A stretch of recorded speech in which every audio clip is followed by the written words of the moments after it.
Welcome to Byron Bay on Australia's easternmost coast. And what I'm going to talk to you about is what I believe to be the hardest aspect of telling a story. The hardest aspect of writing. One which takes the most amount of thought, the most amount of skill, the most amount of effort, and years and years and years and years of development. What do you think it may be? Do you think it's style? Or having great characters? Having writing with great prose and great beauty? Well, I believe it's something else. I'm just going to have a bit of a darker back there in a minute, so bring you up to the other strip. The thing I believe is the hardest aspect of telling the story, and that is understanding human nature. Understanding what it takes to be a human being, a man, a woman, boy or girl, child, adult, adolescent, and putting it all together and making something of it, something heroic, something inspirational, something timeless that can last for centuries and centuries. And what are some aspects of understanding human nature? There's a lot to talk about. I might be able to do it all in one video. I'll go through this in various videos, but now, as I take you around Byron and some of the sites, I'm going to talk about some aspects of human nature and how it goes into story. Before I do that, head back, get a beer, maybe some fish tacos or something. Beer time. One of the best things you can do to understand human psychology, so you can put it all in your story to understand why we think, why we act the way we do, is to live life. You get out there and you got to do the most you possibly can. You got to have the highs, you got to have the lows, you got to enjoy life, you got to struggle, you got to suffer, you got to push, you got to strive, you got to go for goals, you got to fall in love, you got to be broken, you got to get angry, you got to have someone to, maybe not literally fight, but fighting emotionally. You do all these things, it teaches your life. The more you live, the more you understand and take it in, the more you're going to have to bring to the page, bring to the screen to put your life out on the screen. Keep subscribing and to write something that everyone's going to want to read, everyone's going to be inspired by, and everyone's going to relate to and understand. One tip to be a great writer, the hardest aspect of understanding human psychology, is have a beer, order some tacos, get out there and live a little. I'm on the Cape Byron walk here, and this is a life lesson how to understand human psychology. When you're doing things like this, when you're getting out there and having a crack, you do a bit of living, what you got to do is take notice of what you're feeling. So you take notice of how hot you are, the heat, you take notice of the wind, you take notice if you choke on your water, which I may or may have not done back at the start, probably may have done though, but take notice of the smells of the mountains, take it all in, taking everything, the sounds of the cars, the chatter of the people, whether your feet are hurting, whether your legs are hurting, whether your back's hurting, take everything in, so when you put it into your story, you can describe all these things and make it real. People will relate to what you're talking about. So always go on adventures and use your senses to take note of what's going on around you.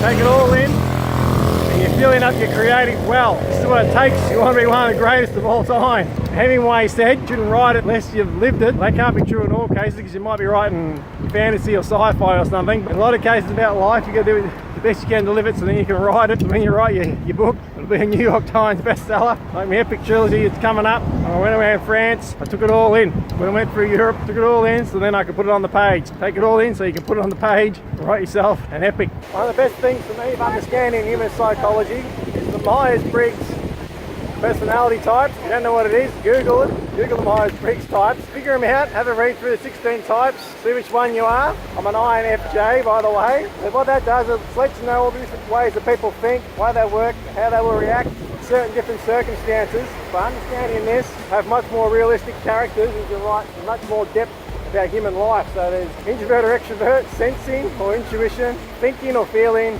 and perception and judging. They're the 4 types. And by going through them, you'll have a much better understanding of human psychology. You'll be able to put it into your work and have a vast array of characters. A big cast, all very different, but all realistic as well. So I'm going to climb up the steps.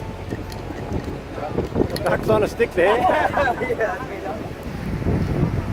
Have you heard of the pain versus pleasure theory? The people either act to get out of pain, or either act to go through something that they like. So understanding this, when you're doing your character, when you're writing your hero, you can either give them two things there. You can give them a pain that they're seeking to get out of some type of pain in life, or you can give them a goal or a pleasure to aim for. That's always the more desirable. That's the pleasure to aim for. When someone's striving for a goal, we get behind them. But unfortunately in life, we tend to do the opposite of that. We don't strive towards our goals, we don't seek towards the pleasure, we rather just do things to avoid pain. When things get that bad, you can't take it, that's when you change. Instead it'd be better just to drive forward, drive for your goal, the things that you want. That's what usually makes a better hero, someone who's striving for pleasure rather than avoiding the pain. There's some options there, pleasure and pain seekers. On the best books you can read to understand human psychology, Man's Search for Meaning by Viktor Frankl. I'll give you a very brief rundown. So he was in a World War II concentration camp. He survived. He said the main difference that he saw, people who survived and the people who didn't, people who perished, the ones who gave it a meaning. The ones who had a meaning of being in the concentration camp, they're the ones who survived. They had the meaning that I'm going to get out of this, look after my family, they're never going to let this kind of thing happen again. The ones who had no meaning, they gave up and they died. So you have a meaning in your life, something that provides meaning in your life. If you haven't got meaning in your life, you're going to give up, you're going to go down. Even being in the crap, getting wet pants, unless you have that meaning in your life, you're going to give up. Getting one of the characters that haven't got meaning, you're right about a rich character who's got it all. Maybe like the Craig Gatsby.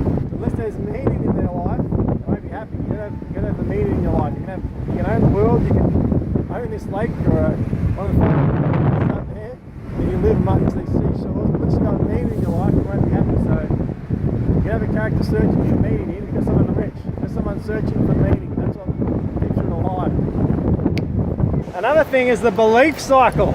If your character's starting off pretty low and he's not taking action, one thing that may get him to take action is the belief cycle. So what is the belief cycle? When I get to the next spot and I got a bit more breath, I might just tell you. Little beach cafe there. The first thing in the belief cycle, if you don't believe something, if you don't believe you can do it, or you can't make it, you haven't got what it takes, you're not going to take action. So if your character's not taking action, it could be because they don't believe they can do it. And they may just need something like a mentor or someone to inspire them to build in some belief. There's a bit of belief quadrant that goes around the circles that Tony Robbins talks about. I'll tell you about this belief quadrant because it will help you write good characters and it'll help you in your own life as well. This is the most easterly point in Australia. I'm not here to talk about those, not the most easterly point, but that belief cycle, it's potential, belief, action, results. So your hero's got the potential, your mentor can build them the belief will lead to action. And they do more actions, when they do more actions, it's going to get more results. And when they have more results, you're going to see they've got the potential, which leads to more belief, which leads to more action and more results. That's how it works. So you can put that into your character. If they're failing to get going, you can use your mentor to fire them up, or you can apply that in your own life as well. You strive for something, you give up, it's probably because you don't believe, but the more you believe, the more action you will take, and the action will lead to results. It's going to lead to more belief, it leads to more action, more results. So you got to believe. Or he might just have a character who doesn't know his limitations. The fact that he hasn't got a limiting belief, he thinks, I can do anything, they go for it, and you do it. And that can be true as well. So forget about your limiting beliefs and just go for it. Do something. Whoop. Probably gonna eat me. I'm too big.